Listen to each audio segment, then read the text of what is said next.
New Zealand, new movie, and new plane please. It's November 1989, and this is Yesterzine. Once there was a magazine called ST Amiga Format, and Future Publishing looked and saw that it was good. Then Trevor in marketing pointed out they'd probably sell more if they split it into two magazines, so they did that instead. This occurred in mid-1989, an interesting time. As we saw a few months ago, the ST unquestionably stomped the Amiga in the first half of the 16-bit computer generation. On launch in the UK, the Amiga from Commodore, as it was so dubbed, was late and cost as much as 3 times the price of a workable ST setup to buy.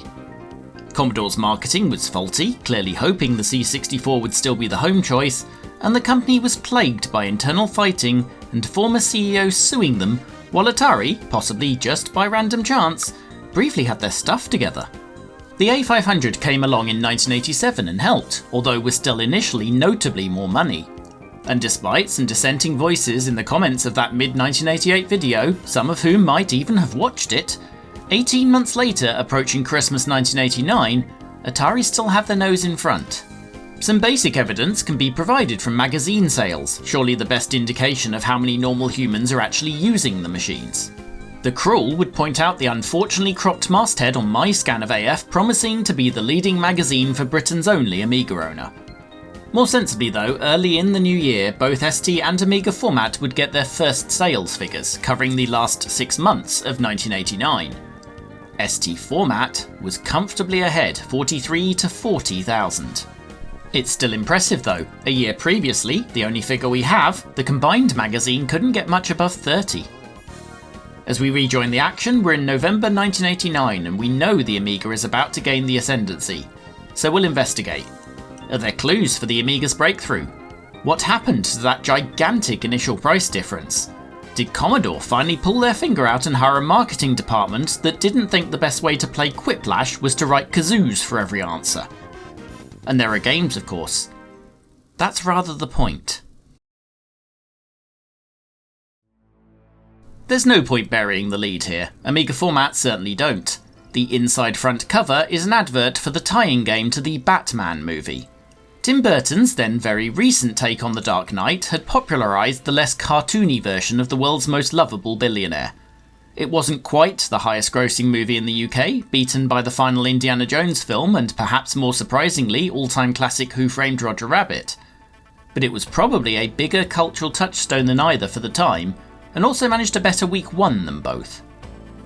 Inevitably, the licence has gone to Ocean, whose record in these situations ranged from the sublime to the ridiculous. It's available for all the main machines, including the old 8-bit Amstrad Commodore and Spectrum. More crucially though, it's available for both ST and Amiga, cheekily £5 more on the latter. So how is that good news for the adoption of the MIGI? The answer there is a rare case of a magazine picking up the right news story to lead with. Commodore have indeed woken up, and they've created the Amiga's first proper bundle for Christmas 1989. Released on the same day as Batman, it includes Batman, the box giving absolutely no doubt Commodore knew what they had. Joining Batman in a set being launched at the same £399 the A500 had cost all year on its own, is another Ocean title, a port of Taito's New Zealand story arcade machine, highly rated in its Amiga Format review just 3 months earlier. Electronic Arts complete the bundle with 2 titles. Flight Simulator Interceptor, better known as FA-18 Interceptor, is older, but crucially is an Amiga exclusive, as technically is Deluxe Paint 2, with the ST version not being released until 1990. Deluxe Paint fulfills the almost traditional pretend we're a lead creative platform slot in the bundle. Some form of word processor or paint application, often Deluxe Paint, were in most Amiga packages from this point on. Amiga Format, who as you'll soon see are as accepting of the machine's initial failure as much as we saw Commodore User being at launch, talked the bundle up, thinking it's certain it'll fly off the shelves and dramatically increase sales of the A500. But does it deserve to? There's only one way to find out. It's playing the games. The ones in the pack. Which we'll do now. The headline is of course Batman, and it's worth stressing how important this was at the point people still cared about movies and movie licensed games. While these days those two things are mostly entirely disconnected, not least because it apparently now takes a decade to make a game, back then getting your movie game out with the movie could be a huge cash cow. It's a major reason a lot of them are so dreadful. It was getting released on the deadline almost regardless of what shape it was actually in. And Batman was bigger than most, making $400 million on a $50 million budget. Or, if you listen to Warner, a loss of $35 million because they'd rather you pay tax than them. In the US, it was the fastest film ever to $100 million at the time. It took well over a decade for another superhero movie to take more money. Point is, big deal. And the game was released just a month after the cinema release in the UK, which is probably a month later than Ocean's management would have been entirely happy with. It does, though, give us the chance to clear up a misconception. Most sources of history on this bundle and game will claim the deal gave the Amiga a 2-month timed exclusive on the game. We'll pick on legendary retro writer Andrew Fisher for this one because he's normally more reliable than a Swiss watch with an extended warranty being carried in a Volvo. Writing for Film Stories, he suggests David Pleasance, Commodore bigwig, insisted against pushback for this exclusive, promising £1 million and an initial order of 10,000 copies. There's only one problem with this story. It's not true. It's a total fabrication. Well, the 2-month bit isn't. There's good evidence for the others, but there's absolutely no primary source evidence for this. Let me lay out my version. This issue of AF went on sale in very early October and contains the announcement of the pack. It would have gone to press before its official unveiling at the Personal Computer Show. We know this because they say it's about to take place on the next month page. Their slightly jokey show agenda doesn't mention Batman, which suggests that the bundle news came in quite late in production. Said show began on the 27th of September that year, and an issue of Ace reveals that is also the on-sale date for Batman on the Amiga and PC, neatly nuking the exclusive argument already. But it goes further, because the C64 and Spectrum versions had come out over 2 weeks earlier on the 11th.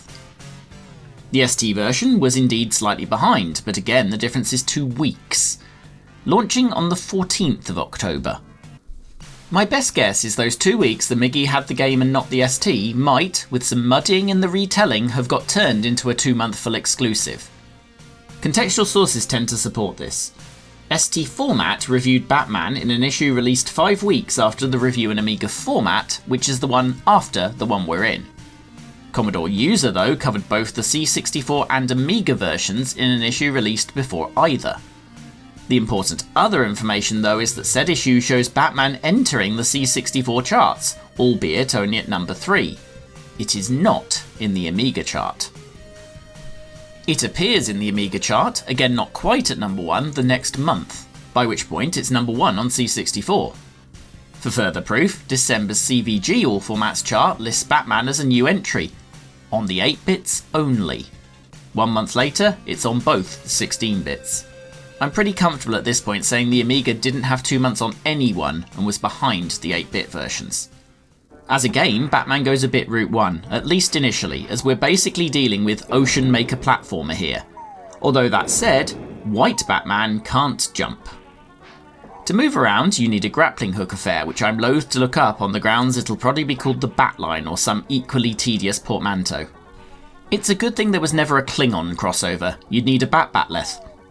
It's difficult, the basic idea is to make it across to the top right where the boss is waiting, but there's quite a lot in your way.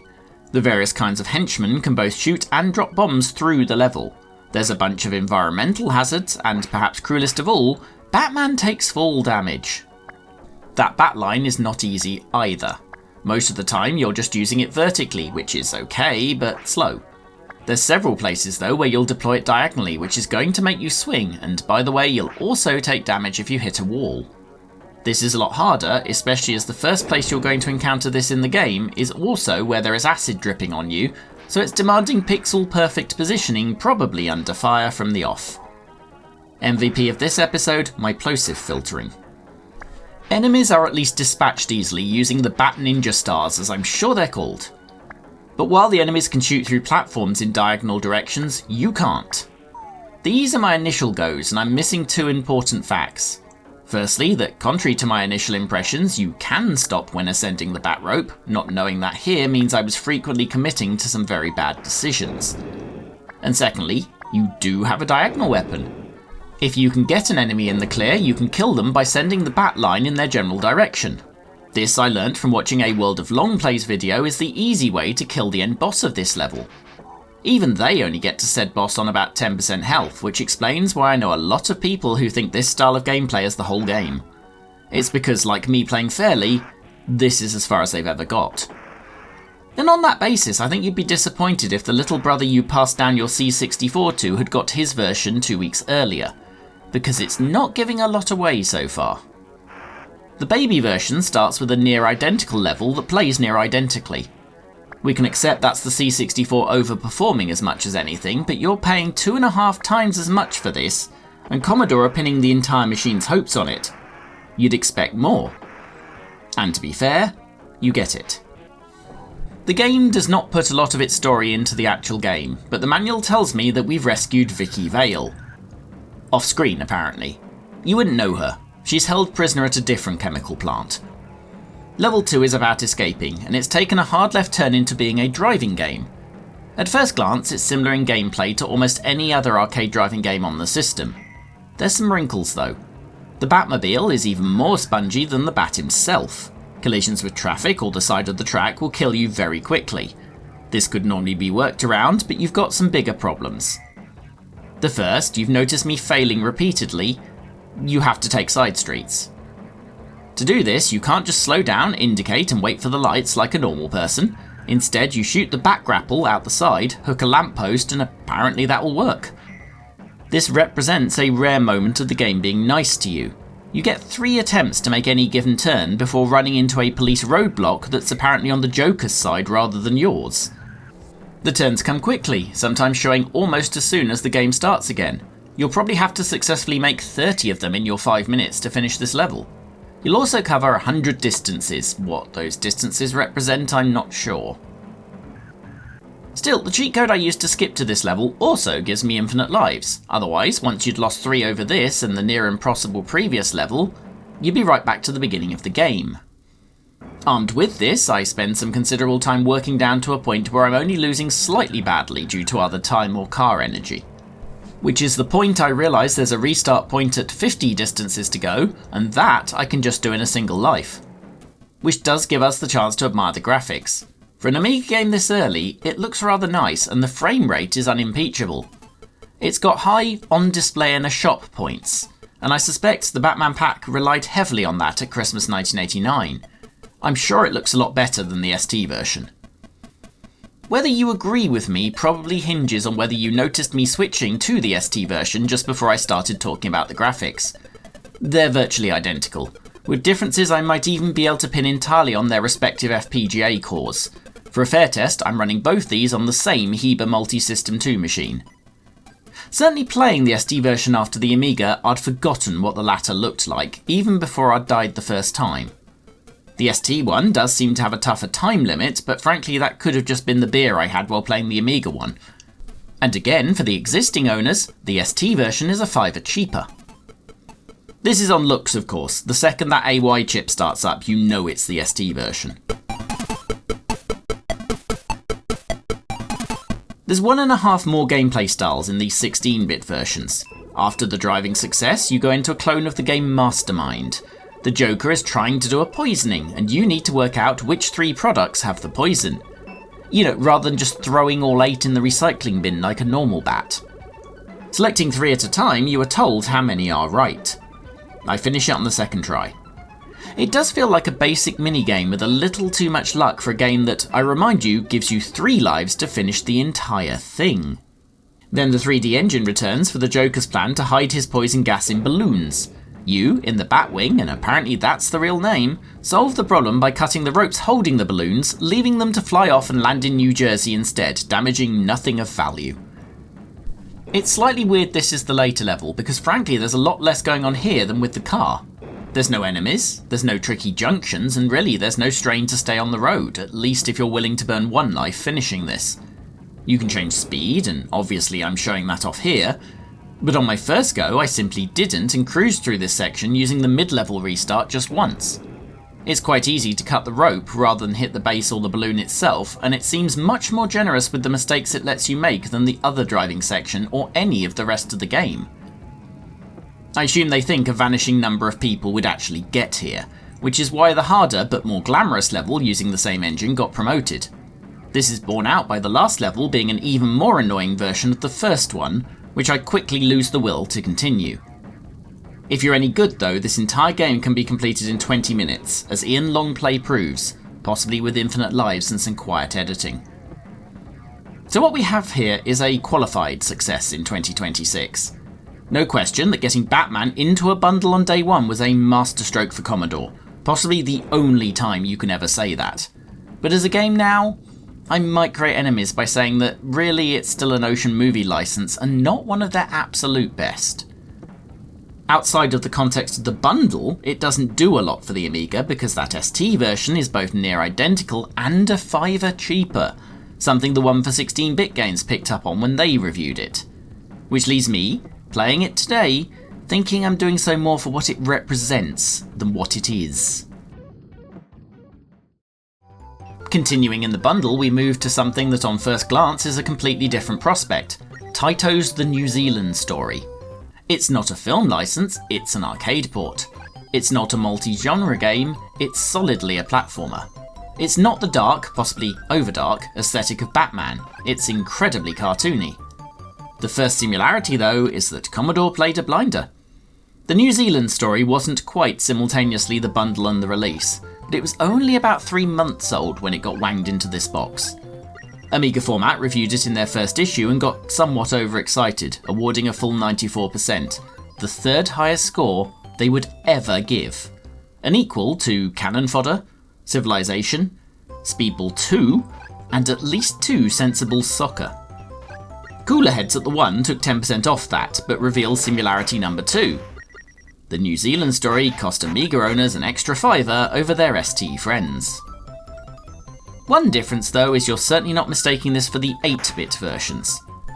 Whereas C64 Batman stands up very well next to the ST and Amiga, at least in its first level, here's the C64 version of New Zealand Story, a version whose enemies I once cruelly compared to the ghosts of toilets past. The Amiga version is a dramatic upgrade and compares pretty well even with the arcade machine. This shouldn't be a huge surprise, the arcade machine is based on older hardware than the Amiga. One other thing NZS has in common with Batman is the first world is hard. From the off, it's bombarding you with enemies, all of which have the ability to shoot various things at you, all of which respawn. If you slow down too much, then enemies, especially the flying ones, will continue to turn up. It makes sense, of course, this is an arcade machine that's been ported straight. It wants you dead and shoveling in another coin. It does not want you stopping mid-level for coffee and a bun. And this is ignoring 2 other ways it's hurrying you along. Every level has an inbuilt and secret time limit, which eventually results in an invincible enemy hunting you down. And should you ever go underwater, Kiwi realises very quickly that a snorkel doesn't let you breathe. This makes him smarter than Dizzy ever was, but does mean you have a Sonic-like inability to ever stop during a water level. Alex Kidd never had this trouble. This all combines to the fact that I played this for a good hour without getting past the 3rd level of 4 in the first world. I think this has been true for the entire 35 years I've known this game too. I know I've not legitimately reached the boss in any version. So in yet another parallel with Batman, we're going to handle our business by cheating. Thankfully for my chance with the YouTube monetization algorithm, this is the later revision, so the cheat is simply to type "fluffy kiwis" on the title screen. I cannot tell you what you type on the first release without you and Tube coming to my house and kicking the bin over. It does usefully illustrate I think this game crosses a line sometimes. For example, this collection of pricks. You absolutely need a flying machine at this point to progress. You could have got one down below and got lucky, or very, very skillful, but most likely you'll find yourself trying to steal from these guys.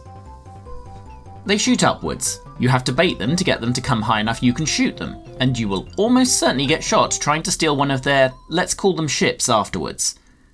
It's largely logistically impossible. And the only real solution, especially if you respawn here, is to backtrack in a game that really punishes you for backtracking, and in which of course you start with 3 lives and very few more are possible. They exist, either by finding all the letters in Extend or at a steep score boundary, but you're certainly not getting many of them, which makes it a bit annoying this game sometimes drifts into the Rick Dangerous vibe. Immediately after the prickball we just witnessed, there's a difficult flying section, and twice during that, enemies will pop out and near immediately fire. If you know they're going to do that, you can account for it, but it'd be a brave player going slow enough to have even the slightest chance on the first go given the restrictive time limits. The game is also way too happy to force you into blind drops, climbs and dead ends, where, in a departure from established tradition, the only winning move is to have played really quite a lot. This continues when we finally get to the boss, whose attack is a complete red herring, the trick simply being to avoid them until he eats you. Then begins a lengthy sequence of avoiding the drips. Very lengthy. Suspiciously lengthy. I end up watching 2 YouTube playthroughs to figure it out. You do have to avoid the drips, but the sequence will never end. What you do is you shoot with no feedback. I still don't know if there's a specific spot to shoot, but about 30 seconds of firing more randomly than a teenager meeting your mum causes the boss to quite literally crack. This is pretty much how we continue. Maybe it's because I have infinite lives and haven't spent an hour bashing my head against it, but a lot of World 2 almost feels easier than the first one. It still falls into the same issues though, with plenty of stuff you'd have to learn rather than ever be able to beat purely on skill. It's not a mechanism I'm a particular fan of, but since the danger of me ever getting this far legit is absolutely 0, then maybe it doesn't matter. It's worth pointing out that the actual mechanics of the game were and are entirely spot on. My problems are largely in level design. So this is still a good game, and a brilliant arcade game conversion like this would be a huge asset to the Amiga in its recovery from a crap start, and I'm sure it looks a lot better than the ST version. No, I haven't switched them early this time, but the only reason you'd notice if I did is that the ST locates its score display on the side rather than underneath for what I assume are deeply important technical reasons I couldn't care less about. Otherwise, again, they're the same game, and it's not a big surprise because it's such a close relationship the title screen even names both formats. Again, of course, the ST's AY chip is there to audibly crap itself in public and give the Atari machine away immediately, but beyond that, you're playing the same game. The Amiga is also lucky the 2 other home versions didn't yet exist. The Mega Drive one should theoretically be perfect, but Taito, doing the conversion themselves a few months after the home computer ones, made the really confusing decision to base the Sega 16 port on a prototype version of the arcade game. This leaves it with barely half the stages of any other version, and those that remain are very different. Astonishingly, it's somehow much harder than the other versions. The real gem, though, didn't come along for another 3 years. Tech Magic were a short-lived and fantastically variable developer, but this one, on the baby Sega, they nailed. It misses only the extend extra life mechanic, making up for it by handing out a couple of continues for progression. Minus a little Master System flicker, it could have been quite the spoiler to the Amiga party if it was released in 1989 rather than 1992. But it wasn't. And the ST version didn't matter much either, because the ST version wasn't there in a bundle with the big movie craze of the year. Something else was needed to really complete the bundle though. Ideally something that showed the power of the Amiga. The answer came from Electronic Arts. So what did the 16-bit generation make very noticeably better, and what do computers do much better than consoles? A flight sim. Ideally an exciting military one is the answer. Something with a bit of depth, so a 3-button control pad isn't going to cut it, but not so absurdly complex you'd need a 300-page manual and degree in aeronautics to get off the ground. Not this one, of course. This is footage of Gunship on the ST I've reused to cover these 2 paragraphs without revealing the game in question. Gunship isn't quite it either. A helicopter game simply isn't quick enough. We need something with a nice, fast, and preferably recent plane. We need FA-18 Interceptor. This isn't quite as new as the other games in this pack, but it's still only a year old. It's also, crucially, an Amiga exclusive, utterly ruining my Rule of 3 Commodore ST version reveal plan. This episode is scientifically 5% less amusing than it should be, and it's all EA's fault.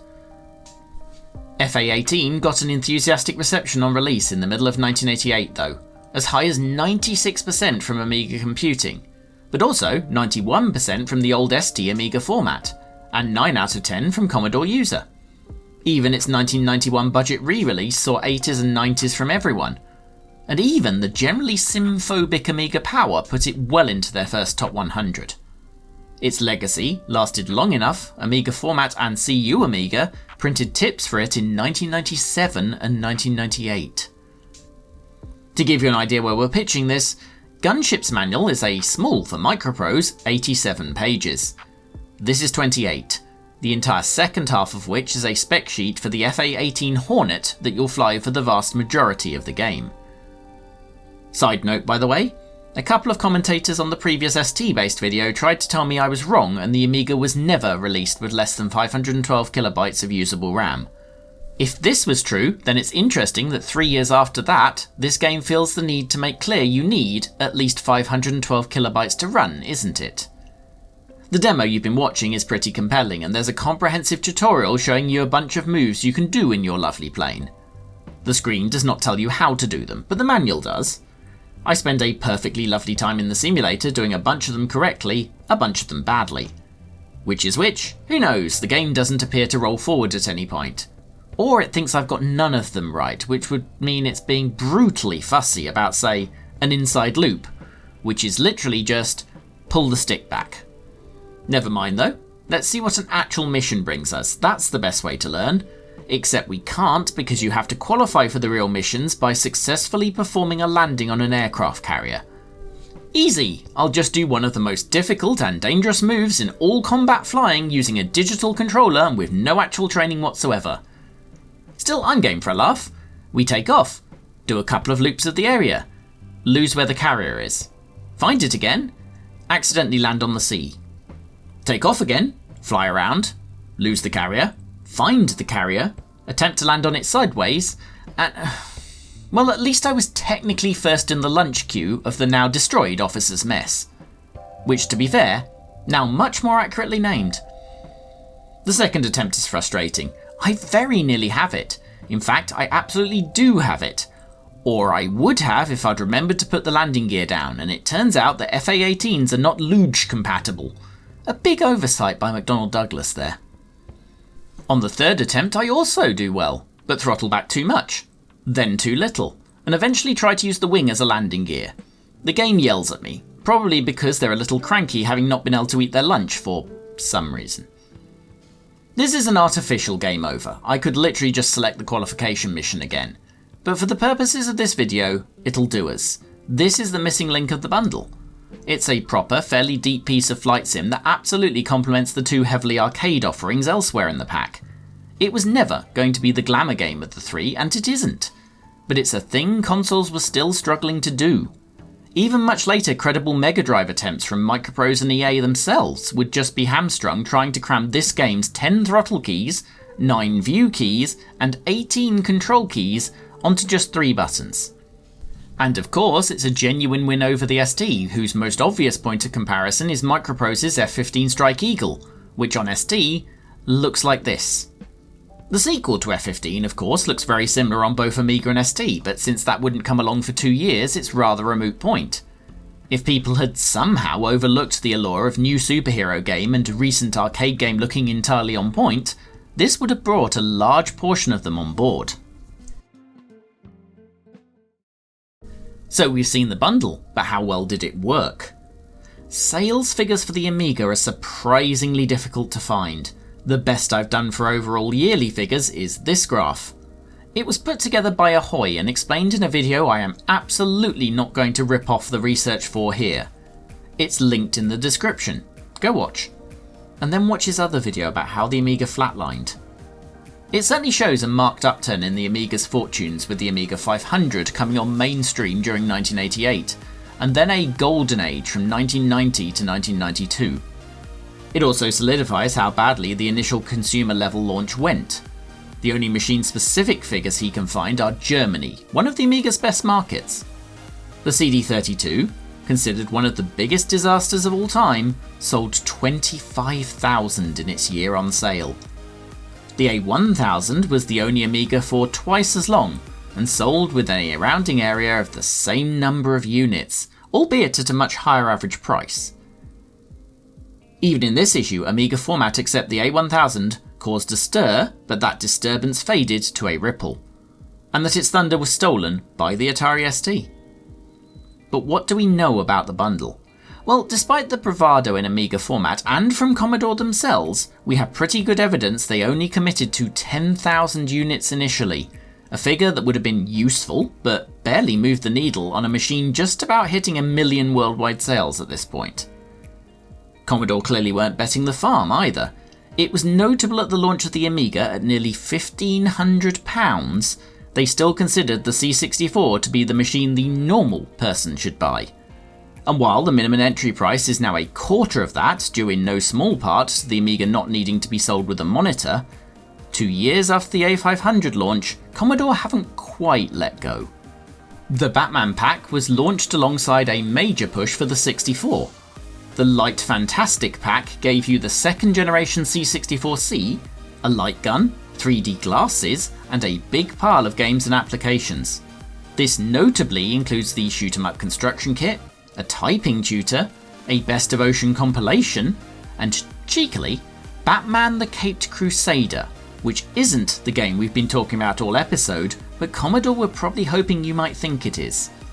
The whole thing costs £149, well less than half that suddenly almost parsimonious Amiga collection. I'll take words I've not managed to use in Yesterzine before for £500, Ken. It's also worth noting, if we believe all the available sales figures, the Amiga didn't outsell the C64 in a single year until 1992. The bundle, of course, was a success. It was available for a year, and in the end the best estimate is that about 185,000 examples of it were shifted. But that's not really the important part. The Amiga was now a cultural icon in a way the ST never quite managed in the mainstream. The Batman pack revolutionised how machines were sold for a long time.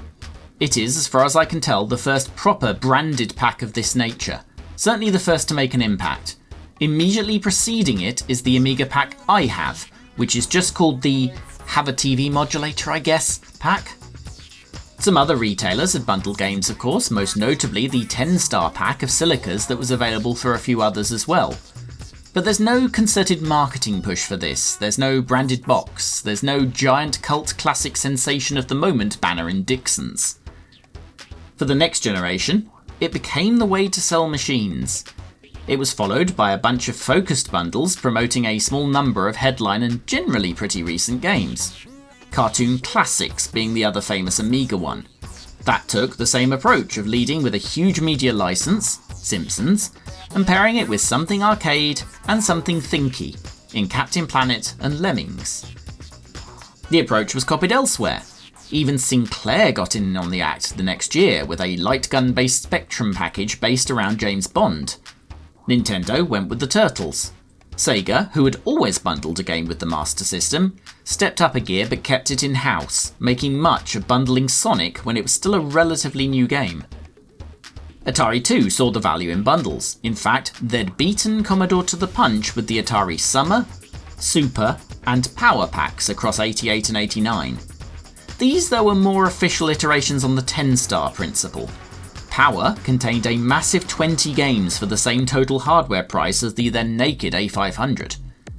None of them were individual system sellers by late 1989, but titles like R-Type, Gauntlet 2, and a selection of Sega's finest meant that if you got an ST for Christmas, it'd probably be mid-March before you noticed. At this point, they chose to compete more on price. The follow-up Discovery pack for the STFM was £100 cheaper, but cut the games down to just 4. Space Harrier, Outrun, Bombjack, and Carrier Command. The first 3 had previously been featured in the Power Pack.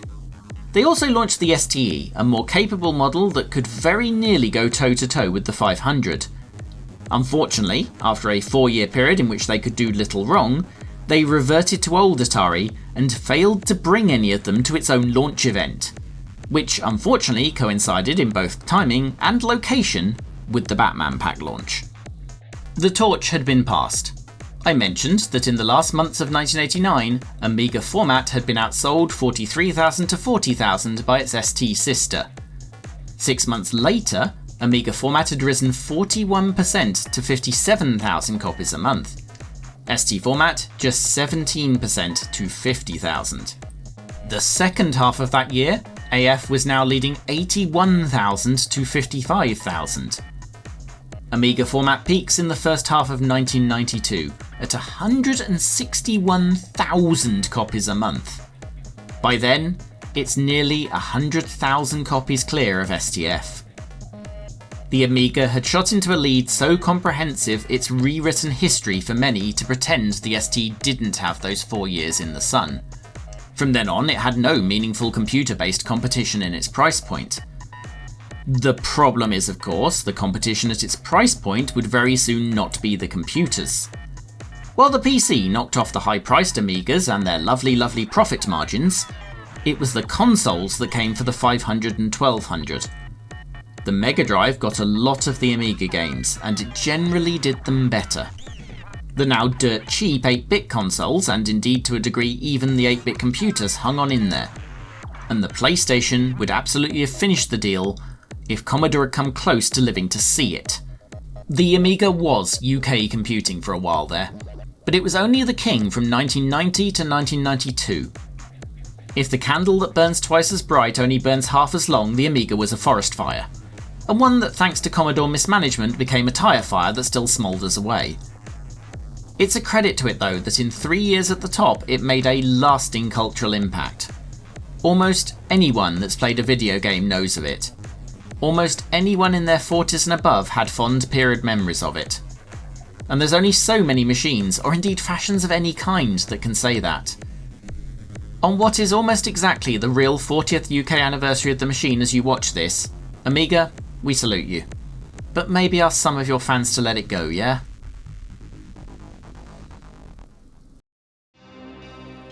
On the back page, the 8-bit consoles are indeed holding on, for 40 years and counting in fact. To prove this point, an unofficial sequel homage to California Games in the form of Street Games, essentially what would happen if the original had been Europe Games.